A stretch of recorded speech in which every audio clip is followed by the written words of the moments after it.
suis à Londres en ce moment pour le travail. Fait qu'on va faire un petit vlog là, rapide, je ne sais pas trop combien de temps ça va durer, puis on va vous montrer les voitures électriques qu'il y a en Europe qu'on n'a pas malheureusement chez nous. Puis on va commencer avec quelque chose que je pense qu'on devrait avoir depuis longtemps, et c'est des petites fourgonnettes commerciales électriques, hein, comme cette superbe petite camionnette Nissan. Je ne la connais pas vraiment, c'est probablement basé sur la plateforme là, du NV200 ou de la Leaf ou une combinaison des deux. Je vais peut-être mettre quelque chose là, dans la description pour l'expliquer un peu plus, mais ça, je pense que c'est le genre de voiture qui nous manque vraiment si on veut être capable hein, d'électrifier toute la flotte de véhicules au Québec. Il n'y a aucune voiture dans ce segment-là en ce moment.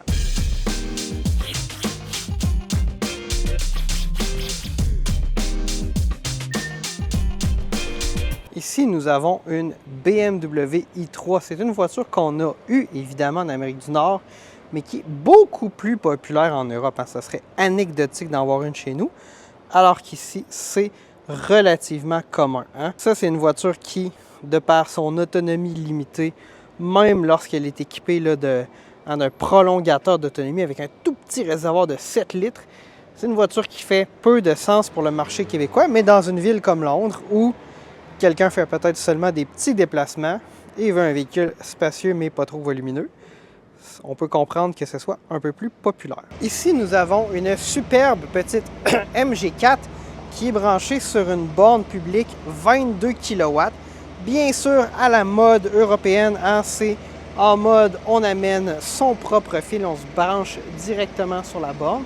Donc, évidemment, MG, hein, c'est une marque qu'on n'a pas au Canada, mais qui vend de plus en plus de voitures électriques. C'est une marque historique britannique qui existe depuis longtemps, mais qui se redéfinit hein, par une gamme de voitures électriques relativement abordable.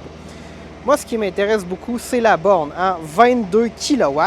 Donc, pour une borne de recharge publique, au Québec, on est beaucoup pris avec des bornes de recharge à courant alternatif de 7,2 kW. Donc, c'est vraiment le fun de voir ici des bornes 22 kW puis aller chercher le maximum que la voiture est capable de prendre en termes de recharge de niveau 2. Donc, ça, c'est vraiment super intéressant comme différence avec le marché canadien. Voici un Skoda Enyaq. Là. Désolé, il y a beaucoup de bruit autour de la construction.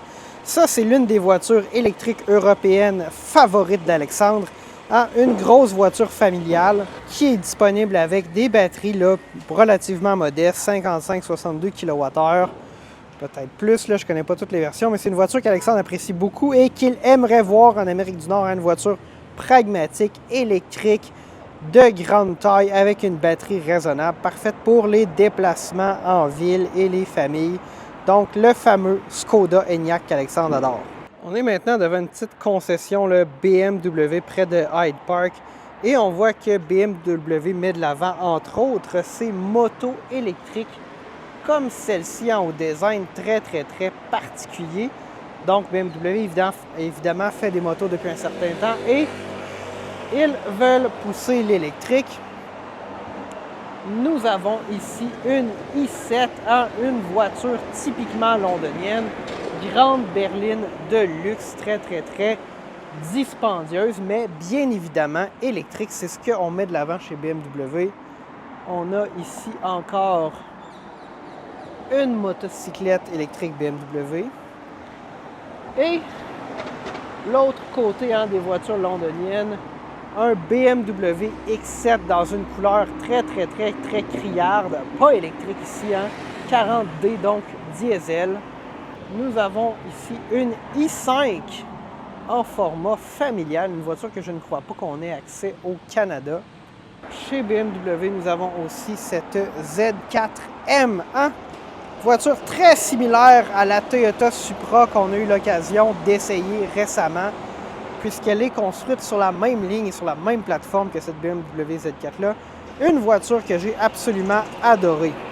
Et puisqu'on est chez BMW, ben là on tombe ici chez Mini avec quelques voitures électriques qui nous arrivent de chez Mini. Nous avons enfin une voiture électrique d'intérêt, la Citroën Ami. Donc ça, c'est une voiture électrique française microscopique équipée d'une batterie de 5,5 kWh qui se charge en 3 heures sur une prise domestique européenne, à 80 bien évidemment. Et cette voiture-là, elle est très abordable, mais vraiment, là, vraiment mini, vous voyez, hein, le conducteur et le passager ne sont même pas assis au même plan. Donc, c'est vraiment une microscopique voiture très adaptée au contexte urbain, avec une autonomie vraiment toute petite, quelque chose qui n'existe pas en Amérique du Nord et qui n'existera jamais, je crois, en Amérique du Nord. Donc là, c'est peut-être un peu inspiré des micro-voitures qu'on a vues il y a longtemps, peut-être dans les années 60. Et donc, c'est très particulier, la Citroën Ami. Dites-moi donc dans les commentaires ce que vous en pensez. Est-ce que c'est une bonne idée ou c'est une vidange qui ne devrait pas exister?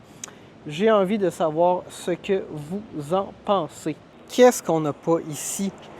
Le ID.Buzz dans la nature, un vrai de vrai ID.Buzz qui évidemment est arrivé plus rapidement en Europe qu'en Amérique du Nord. Je sais qu'il y a une version à empattement long et une version à empattement court de cette voiture-là. Je crois qu'ici, ce qu'on a, c'est la version à empattement court. Nous avons bien sûr hâte de voir le ID.Buzz arriver au Canada. C'est un véhicule qui suscite vraiment beaucoup d'intérêt, mais qui est déjà chez nos cousins européens depuis un certain temps. Alexandre aime bien le ID.Buzz. Moi, personnellement, je ne sais pas trop quelle place ça va jouer dans le marché. Je pense que ça va rester très niche. Ceci étant dit, un véhicule au look vraiment unique, le ID.Buzz, la recréation des bons vieux vans Volkswagen qui ont permis l'existence des Westphalia à une autre époque. Voici la première Tesla Model 3 Highland que je croise à Londres. Ça fait quand même un bout que je marche. J'ai vu beaucoup des Model 3 originaux, mais c'est la première là, Highland que je remarque. Il y a relativement peu de voitures électriques à Londres. Je sais qu'il y a probablement des enjeux au niveau du coût de l'électricité puis surtout là, du stationnement. C'est une ville très densément peuplée. La plupart des gens n'ont pas accès à un emplacement de stationnement qui leur est réservé près de leur maison où est-ce qu'ils seraient en mesure de recharger leur voiture. Donc, beaucoup de défis à avoir des voitures électriques ici. Beaucoup de véhicules qui sont encore neufs thermiques, mais au moins, il y a quand même des adapteurs de la Tesla. Et ici, on a une version dual motor, donc la version long range. Nous avons ici la Zoé, l'une des voitures électriques françaises probablement les plus reconnaissables ou les plus connues.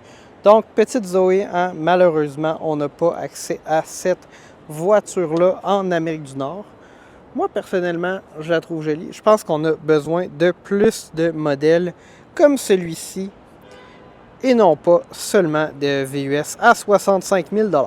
Nous allons conclure notre épisode avec rien de moins que la voiture la plus vendue au monde, le Model Y. Ben oui, il est populaire partout, y compris ici, quoique j'en ai vu moins que ce à quoi je me serais attendu. J'ai vu beaucoup plus de Model 3 cette semaine.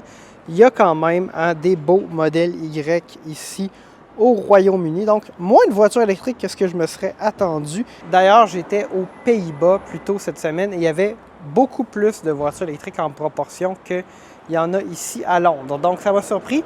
Je pense que les Anglais sont peut-être pas aussi avancés que je le croyais dans la transition vers les voitures électriques, mais il y en a quand même peut-être, je ne sais pas, un peu moins que 5%. Fait que ça va conclure notre petit vlog où on vous parle des voitures électriques atypiques qu'on n'a pas chez nous ou celles qui étaient d'un intérêt particulier que j'ai vu aujourd'hui à Londres. J'ai passé à peu près 3 heures à marcher là, pour vous produire ce contenu-là. Fait que je me suis vraiment donné. J'ai pas vu tout ce que j'aurais voulu voir, mais on a quand même vu la Citroën Ami, une voiture qu'on verra jamais en Amérique du Nord, et le ID.Buzz, une voiture qui se fait attendre. Je pense peut-être que les livraisons ont commencé en Amérique, mais j'en ai jamais vu un dans la rue avant cette semaine. Puis de toute façon, c'est pas exactement la même version, pas le même empattement. C'était Gabriel pour plus de millage. On se dit à la prochaine.